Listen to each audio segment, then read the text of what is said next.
Well, hello. Hope you're doing well, and just so grateful for this opportunity to be together on this very warm July weekend. And my name is Aaron. If we haven't met, I'm one of the teaching pastors here, and just grateful for this opportunity to open the scriptures with you as we wrap up a summer series that we've been a part of called The Way of the Wise. We've been studying Proverbs, and just have the opportunity to wrap up this series this weekend. And I want to let you know as we do this that next weekend, we're going to be kicking off a brand new series, and here it is. It's called Jesus Wisdom, and the idea here is that the wisdom that we find in Proverbs, it's rooted in the character of God, and Jesus is the clearest picture of God's character that we have. And so we see these principles and these examples of wisdom that we find in the Proverbs. We find them in the life of Jesus and in the teaching of Jesus. And so I'm excited about this series and hope that you'll join us for that next weekend. But as we get started today, I just have a question for you. If you could write a book, I mean, like you magically had the ability, the time, the discipline to actually sit down and write a book, what kind of book would you want to write? How would you want to move people? Perhaps you'd want to inspire people. And it makes me think of a book like this, a biography of Alexander Hamilton, and just the life that he lived and the impact that he had on the people around him and our nation. Such a huge impact. I've heard that they've even made a musical out of his life. But perhaps you would want to write the kind of book that inspires people. Or perhaps you want to unleash imagination. A book like this, Harry Potter, and this magical world that J.K. Rowling created and how it just captured the imagination of an entire generation. Or maybe you're thinking, no, that's not the kind of book I would want to write. I would want to encourage people in their faith, in their relationship with Jesus. And so maybe something more like this. I would want to write a book like this, The Land Between Finding God in Difficult Transitions. And I don't know who this Jeff Manion guy is, but he sounds phenomenal. And if you're new with us, it's a joke because Jeff Manion is our senior pastor. But anyway, I just wonder what kind of book you would want to write if you could write a book. Maybe you have kids. And just the idea of bringing joy to the heart of a child, that's the kind of book you would want to write. So maybe something like this, Pete the Cat. Are you familiar with this? I brought my own copy, or I guess I should say my kid's copy of Pete the Cat. And we were introduced to Pete when my oldest son started preschool. And I just love this. Pete the Cat was walking down the street in his brand new white shoes. Pete loved his white shoes so much that he sang this song. I love my white shoes. I love my white shoes. I love my white shoes. If you haven't read this, you've got to get it. It just brings joy to the heart. Love Pete the Cat. But again, I just wonder if you could write a book, what kind of book would you write? And maybe you're going, listen, dude, I could never write a book. I mean, I can't string two sentences together. My grammar is terrible. I don't have the kind of time to sit down and write a book. What if I told you that you write a book every single week? Now, hear me out. A recent study revealed that every person speaks on average 16,000 words a day. Now, let's do a little math together. 16,000 words a day. You multiply that by 7 days a week, and you get 112,000 words that you and I speak in a week. That's a lot of words. In fact, that is the equivalent of a 300-page book. And so what I'm trying to tell you is every week you and I speak the equivalent of a 300-page book. Now, question, what kind of book are you writing? What kind of story are you telling?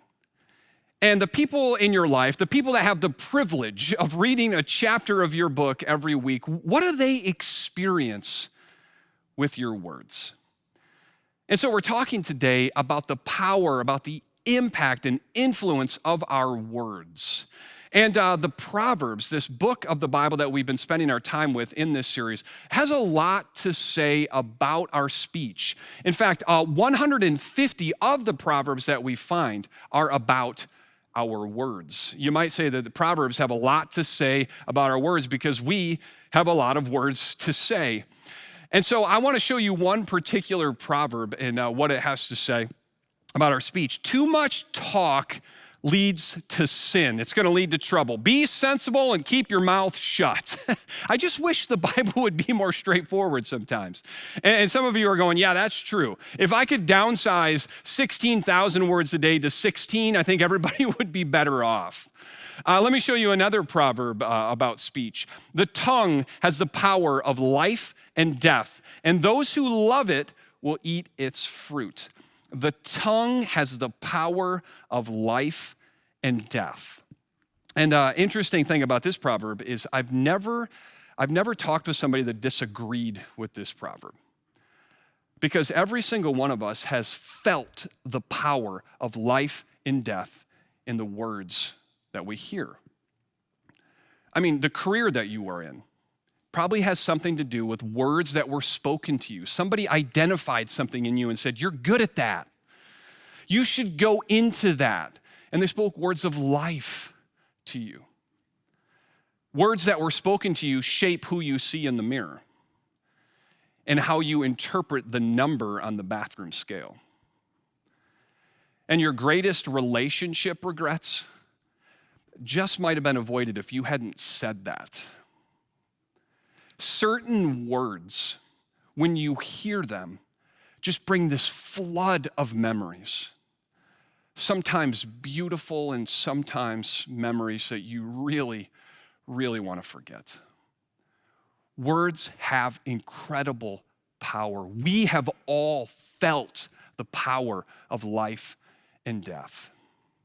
But I wonder, the people in your life, what do they feel in the words that you speak?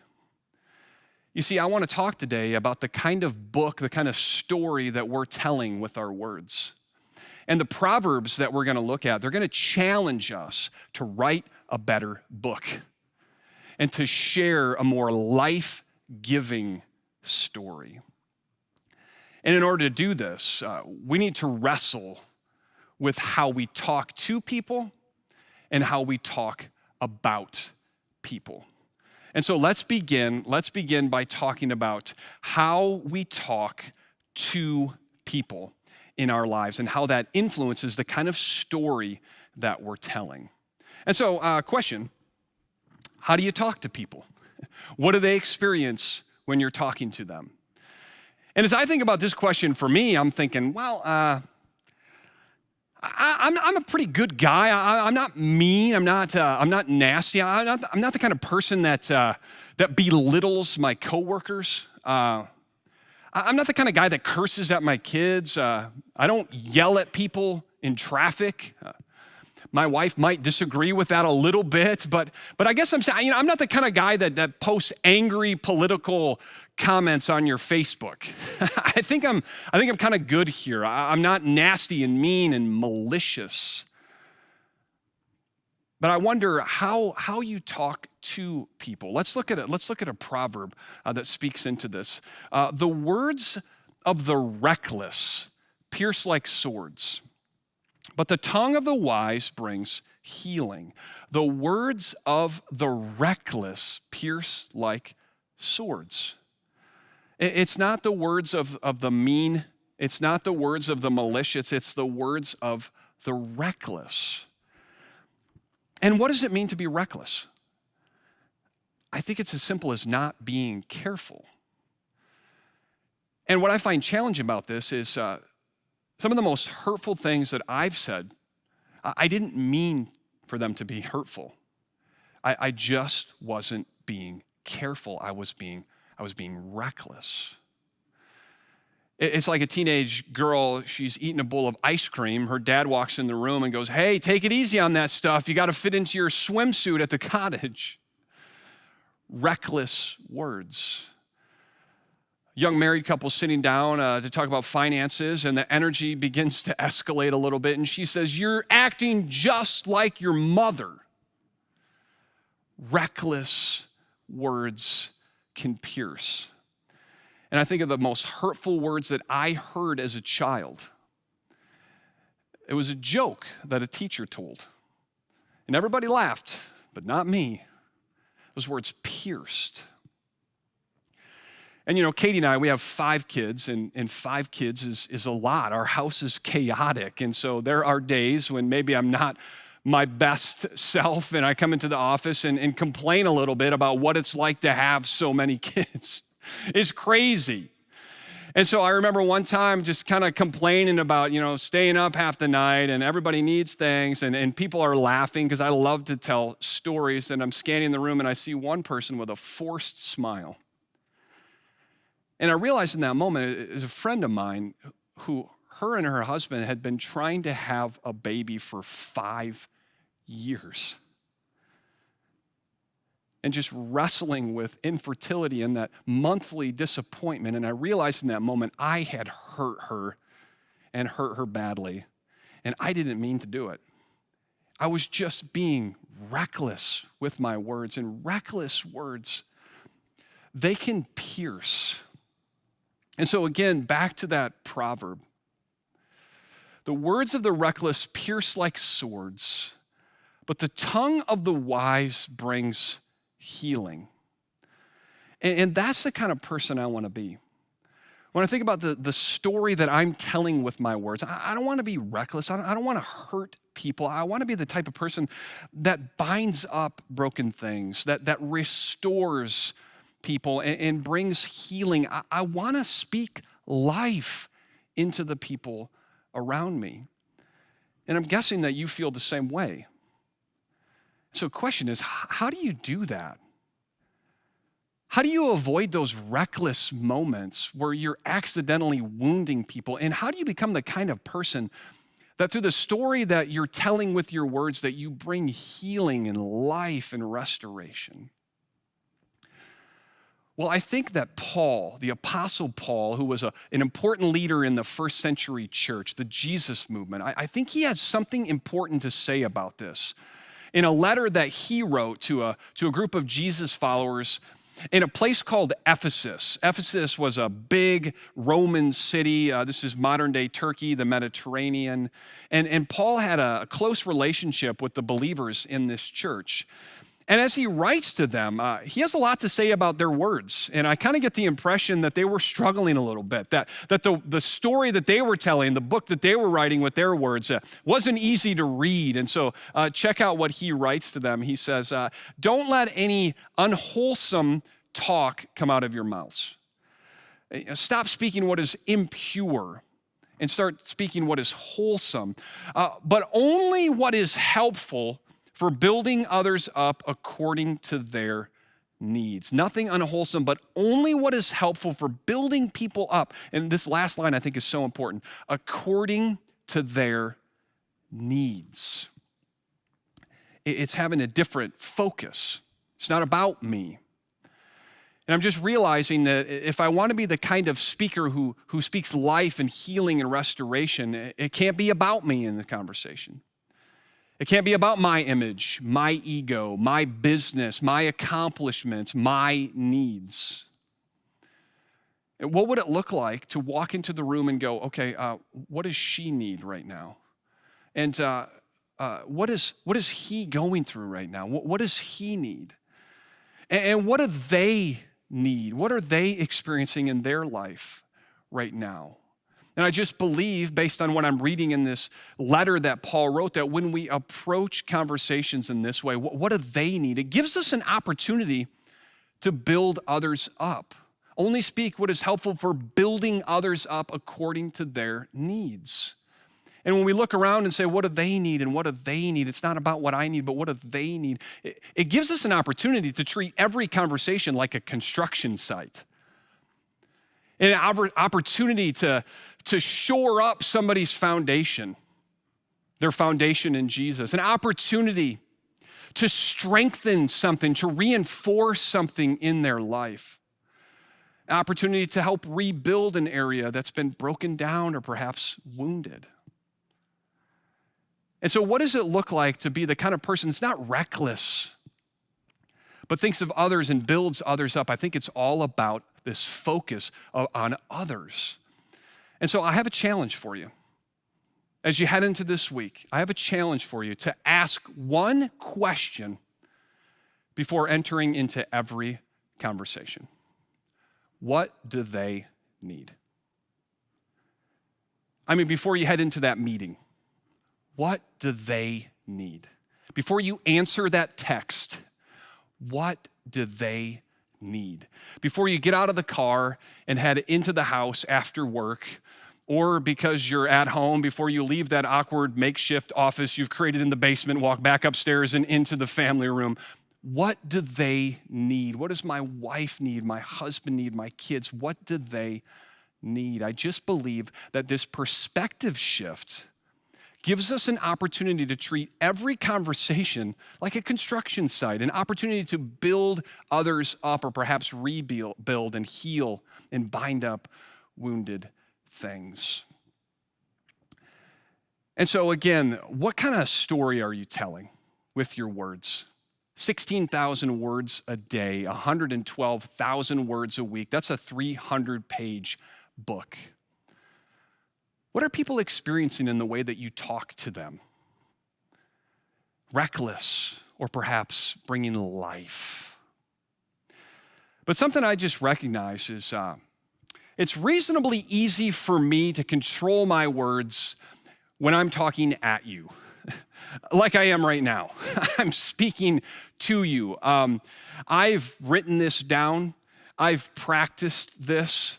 And you're not interrupting me with questions or ideas. It's just me talking at you, and it's reasonably easy for me to control what I say right now. And where I struggle and where we begin to struggle is when our kids talk back, and when our spouse disagrees, and when somebody at work says something unkind behind our backs.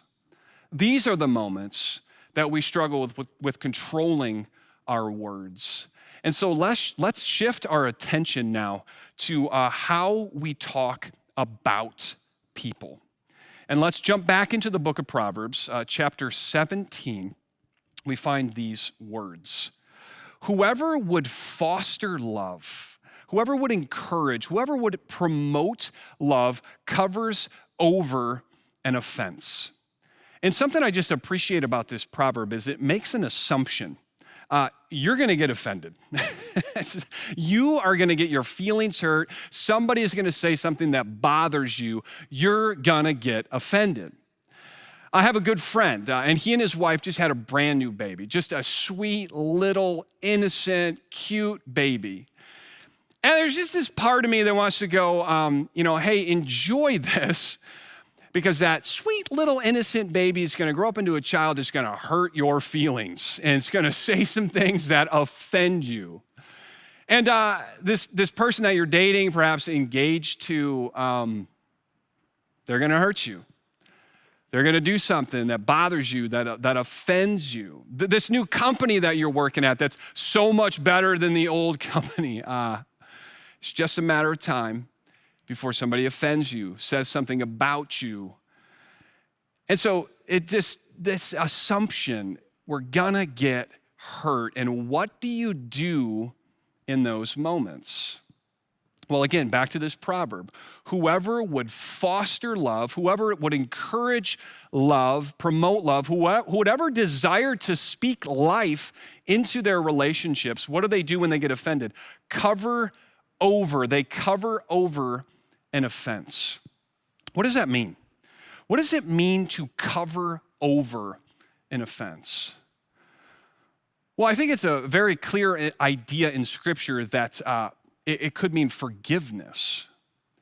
This fact that through the sacrifice of Jesus, God covers over our sin. He forgives our sin. And I do believe it's true that if you want to promote love in your relationships and speak life into your relationships, it's going to require you to forgive probably again and again and again. But this idea of covering over, I think it means something else also. I think it means to handle the matter discreetly, to cover over, not cover up, not pretend like it didn't happen, but to cover over, to have a conversation with the person that offended you, just the two of you. And we have a phrase for this around here, a phrase that Pastor Jeff, our senior pastor, coined, and it's the phrase is a two-chair conversation. It's just me and it's just you, and we're just talking, the two of us, about what you said that offended me, or we're just talking, the two of us, about what I did that offended you. We're not bringing other people into the conversation. It's just the two of us. It's a two-chair conversation. This is how we cover over an offense. And by having a conversation like this and dealing with relational conflict in this way, it's how we promote love. And it's how we encourage love. It's how we speak life into that relationship.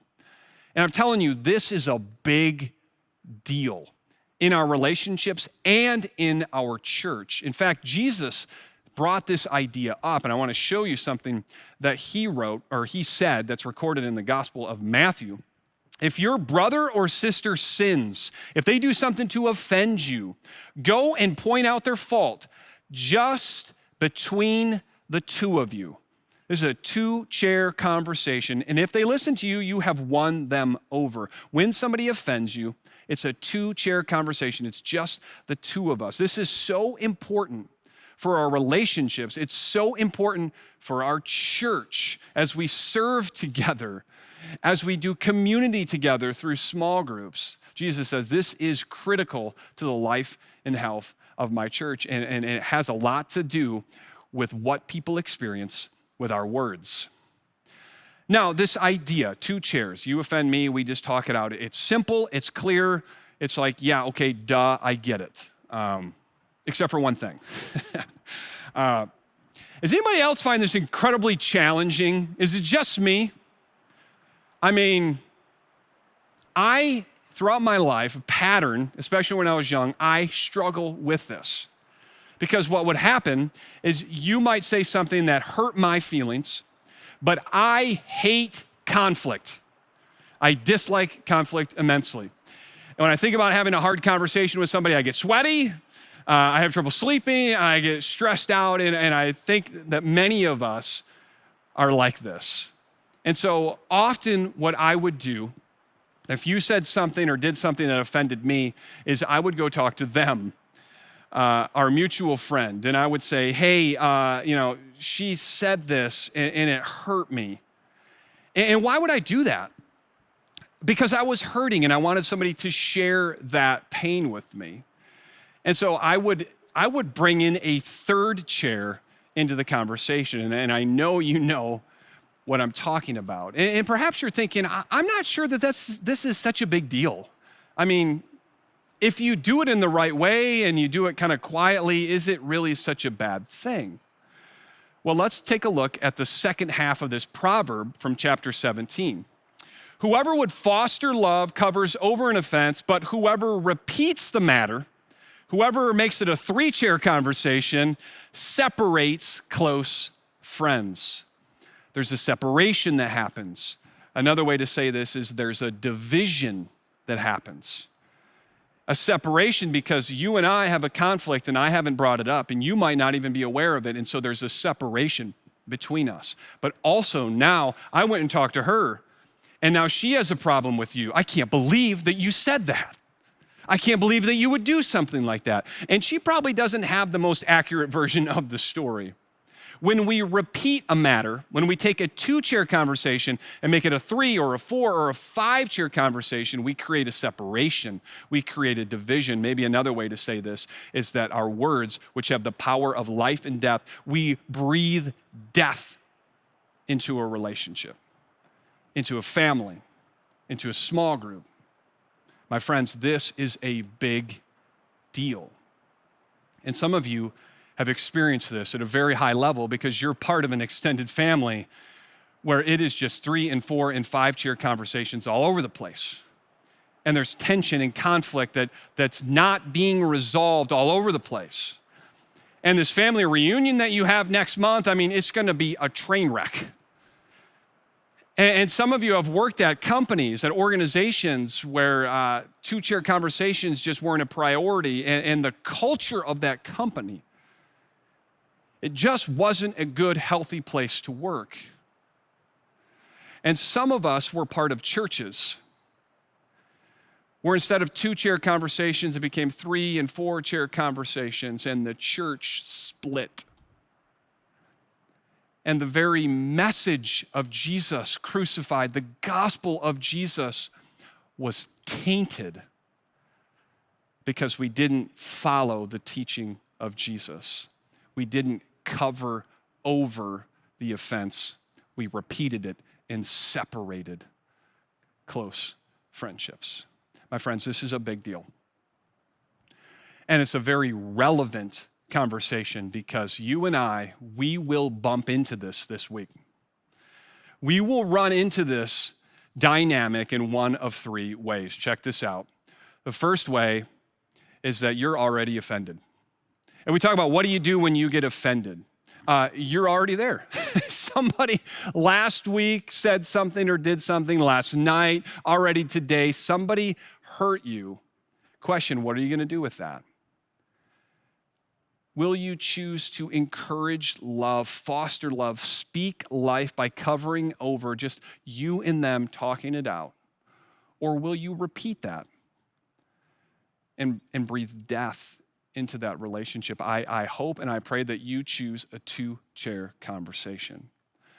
You and I, we're going to bump into this week in a couple different ways. You may already be offended, or secondly, you will be offended. I mean, I don't remember a week, even during this COVID quarantine situation, where somebody somewhere said something that hurt me. I mean, it just, every week this happens in my life, and I think it happens in yours as well. And so what would it look like to decide in advance what you're going to do when you get offended?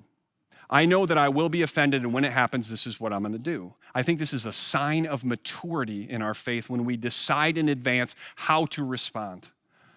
And I hope and I pray that you decide in advance to have a 2-chair conversation as close to the moment of when you were offended as possible. This is a way for us to breathe life, speak life into our relationships. You could already be offended, you will be offended, and then thirdly, they will be offended. Someone in your life is going to be offended by someone else in your life. And if you're a parent with more than one kid, you know that this is a reality, and this happens every day in your house and in your workplace. But when someone else is offended, you may just have this wonderful opportunity of being in the 3rd chair. When one of your friends says to you, hey, this is what so-and-so said, this is what so-and-so did, question, what are you going to say in that moment when you find yourself in the 3rd chair? Someone recently gave me great advice for what to say in this moment. I want to share it with you. And it goes like this. So what did they say when you talked to them about it? Point them back to the 2-chair conversation. And if they haven't had that conversation, oh, you haven't talked to them yet. How can I help you have that conversation? How can I help you have that 2-chair conversation? But just understand, you're going to bump into this reality in one of 3 ways this week. And the question is, how are you going to respond? And it's an important question because it determines what kind of impact your words are going to have. Whether you're going to speak life, or whether you're going to speak death into relationships and small groups and churches and organizations. An important question, and I pray that you choose to cover over that offense with a 2-chair conversation. So let's end our time where we began our time. This question I asked, if you could write a book, just play along. If you had the ability and the time and the discipline and all of that, and you could write a book, what kind of book would you want to write? And how would you want to influence people by inspiring them, motivating them, and bringing joy to them? And the reality is that each one of us, with the words that we speak day after day, we speak the equivalent of a 300-page book every week. And so what do the people around you feel? What do they experience through your words? And my prayer is that your words would bring life. And I just wonder if maybe as we talk about this, you're going, man, I need to work on this. And you're just realizing the words that you've been speaking to your kids, to your spouse, to your coworkers, they're reckless. And maybe you're just realizing I've been going at personal conflict in an unhealthy way. Could I just encourage you? Tomorrow is a new chapter. Tomorrow is a new chapter, an opportunity for you to speak in a different way. And God is at work in you and through you. I just encourage you to invite him in and to choose his path, to choose the path of wisdom with your words. I'm just so grateful today that we get to wrap up this series, The Way of the Wise. And I just wonder how this series has impacted your life. We would love to hear from you and just love for you to consider one takeaway to move forward with in your life from this series. And just look forward to next weekend because we have an opportunity to start a brand new series called Jesus Wisdom, and would just love for you to join us for that. So we'll see you next weekend.